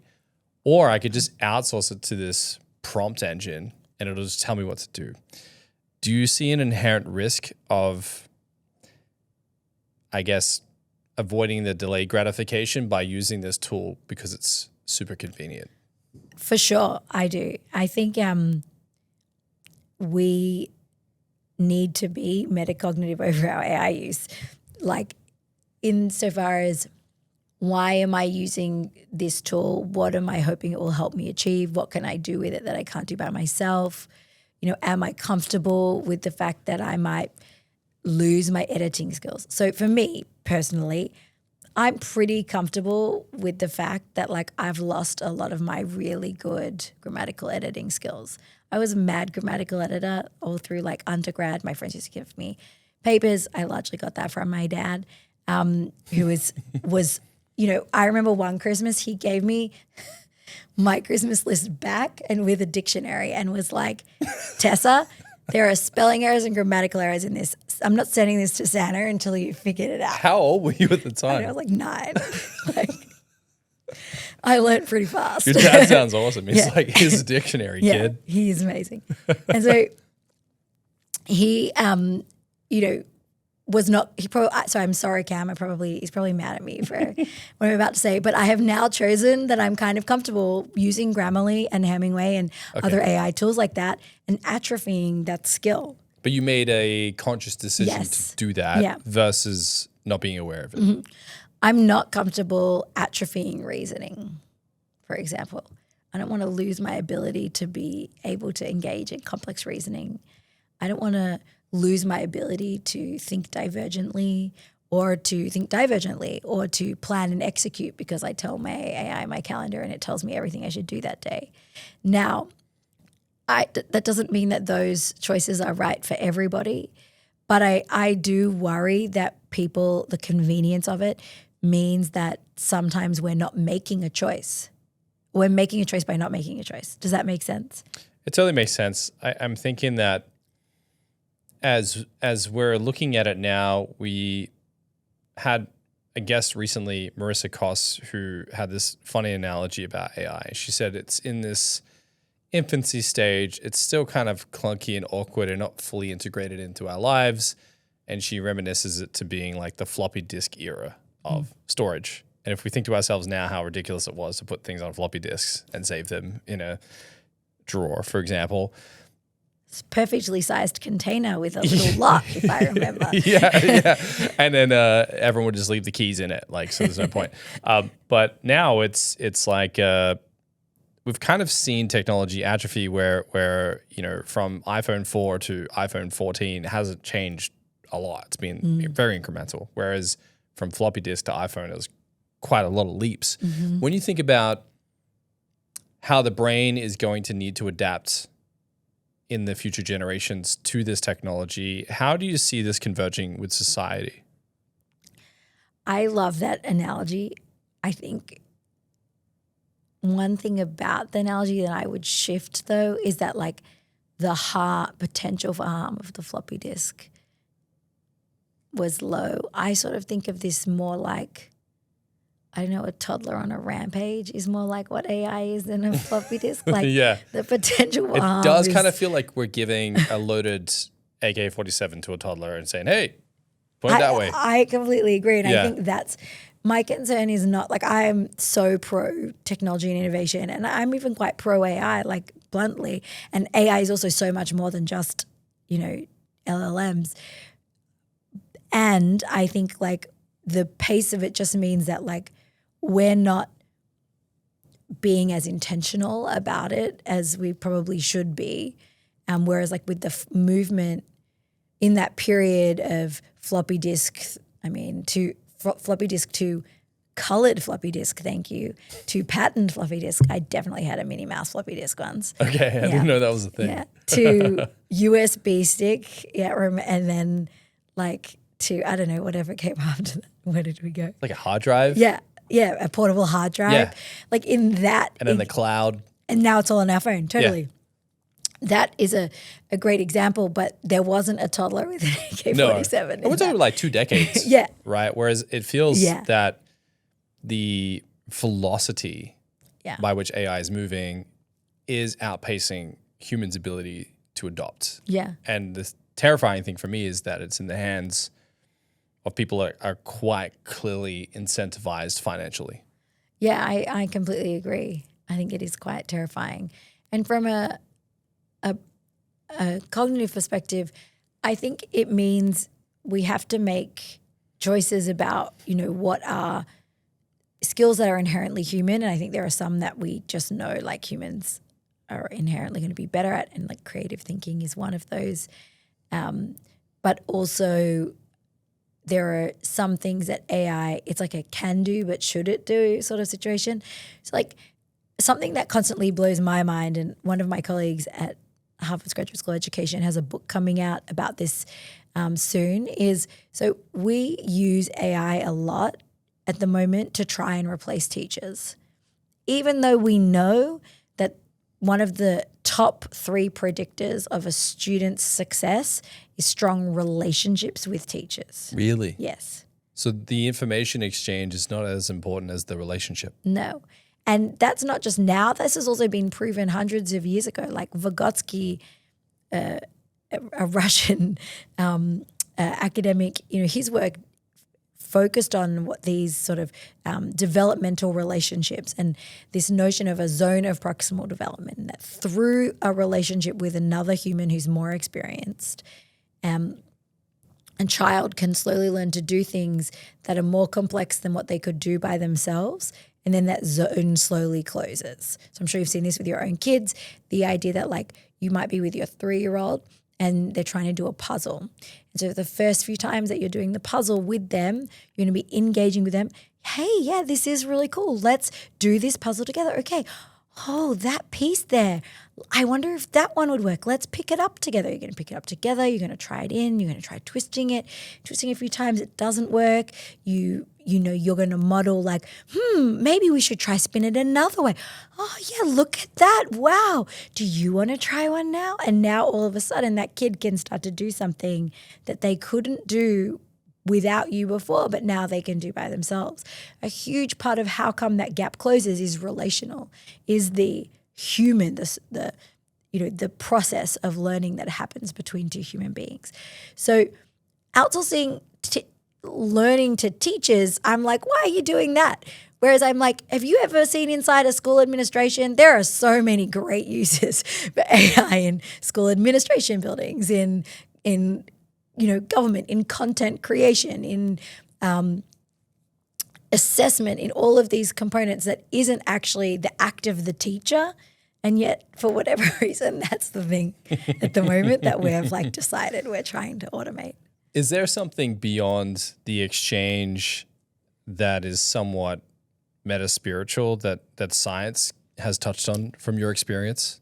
Yeah, so one body of neuroscience research points to a concept that's called neurosynchronicity, like synchronized swimming, but for, your brain. Okay. Yeah. So it's actually, quite likely that you and me right now, we have neural synchronicities. That means that your brainwaves and patterns and mine are synchronized to each other. Yes. And that you're in deeper and deeper rapport. Yeah. You have a more nuanced understanding, or we do, of each other the longer we talk. Exactly.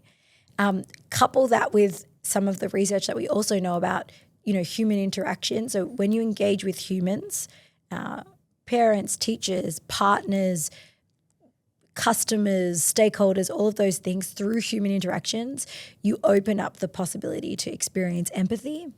And empathy is actually one of the most effective ways to change your mental models. So if you have, a set, routinized way of thinking about something, it's kind of hard to change it. And there's some really interesting research that suggests that empathy is actually a very efficient way, experiencing empathy for another person with them for over way that they see the world is one of the most effective ways to actually change quite a set mental model. So there are special cognitive things that happen when you engage with other humans. If we're thinking about creativity and the act of introducing something that the world has never seen, do you believe that AI can enhance and optimize creativity, or do you feel that it potentially dilutes it? So there was a study out of a university in Paris, a design school, that I heard at a conference called Cumulus, which is like a design education conference in Europe. It's amazing for anyone who loves design education. And at this particular study, they had a class of design students who were instructed to come up with what's called design fiction. So it's like the idea of using design principles and tools to create like a provocation or a fictional story about the future. And half the class had to use AI and half the class didn't. And what they saw was really quite fascinating. The folks that didn't have to use AI, they still recorded it, if they did or not. The students who used AI looked like a normal distribution in the sense of like most people were like a mean level of creative, like their final product was like a normal, mean, predictable kind of level of creative. There were some people that were sort of a little bit less and a little bit more, but not many folks on the tails. They also sort of noticed that there tended to be a couple of set patterns or like frames or ways that the projects tended to look if they were produced by an LLM from the beginning. So what I mean by that is they weren't like it wasn't like they were all the same, but they had a similar underlying sort of flavor to them or structure to them. So one structure was like, dystopian with like, but it might get good kind of vibe to it. And there were a couple that sort of, had that sort of structure, different structures. The other group were doing,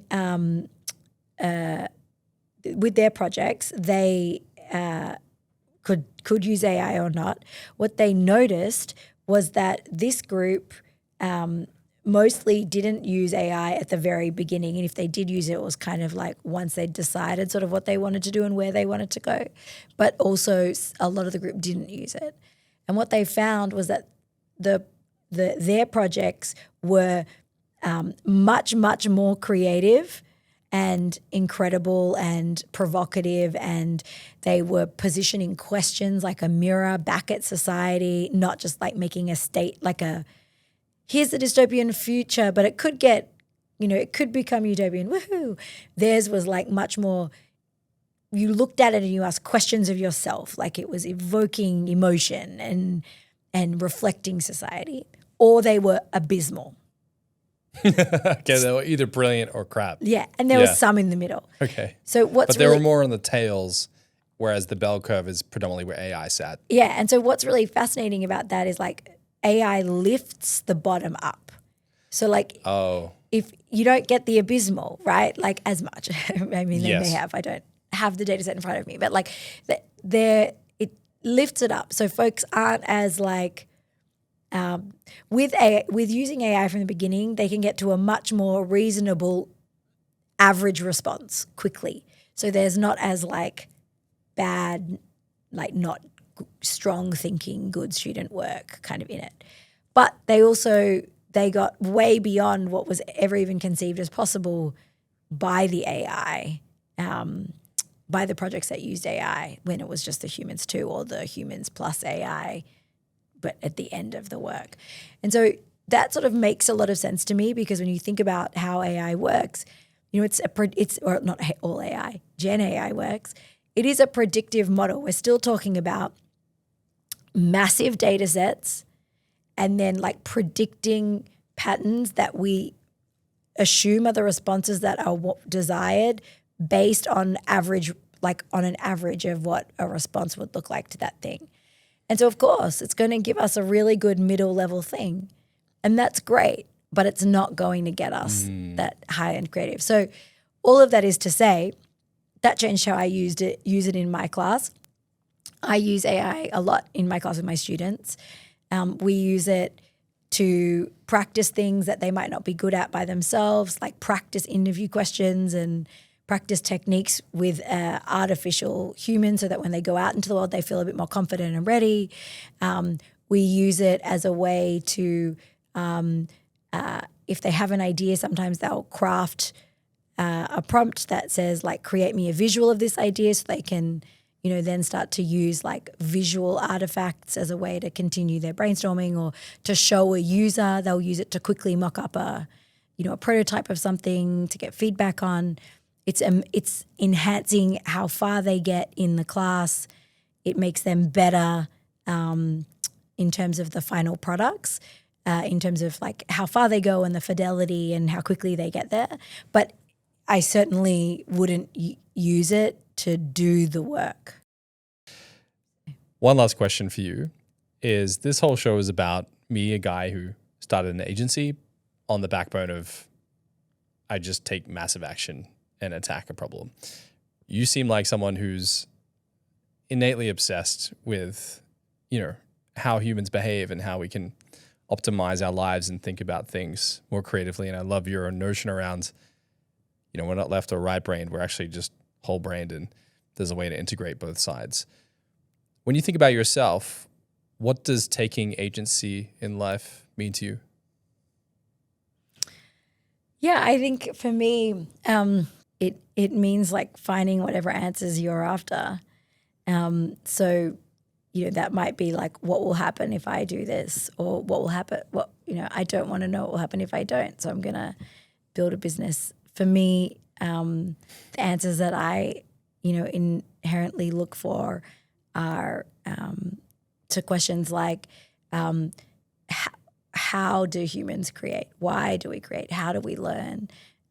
What do we need from each other? What is it about the nature of relationships that makes learning about how to be a creative problem solver at work more effective? Things like that. So agency, a huge part of, I think for me, agency is about, you can ask all the questions in the world, but like sometimes you just have to like start answering them. And so that's why I left I spent a decade in consulting and in design consultancies, like as in human-centered design consultancies, not your kind of design consultancies. And I just kept asking all these questions, and eventually, I just had to bite the bullet and go answer them. You're doing amazing. I know you're going to be on television over the coming weeks, and your book is doing fantastically well. So we'll make sure that we attach links so that people can connect with your material, and all the things you mentioned, we'll make those actionable as well so people can click on those and get them for themselves. How can people reach out to you or get in touch if they want to collaborate with you in some way? Yeah, for sure. So LinkedIn is the easiest place for me. I think if you're interested in sort of some more of the sciencey side of the stuff that I've said, you can also have a look at our lab at Harvard is called the Next Level Lab. And if you just Google that, it's the result that comes up.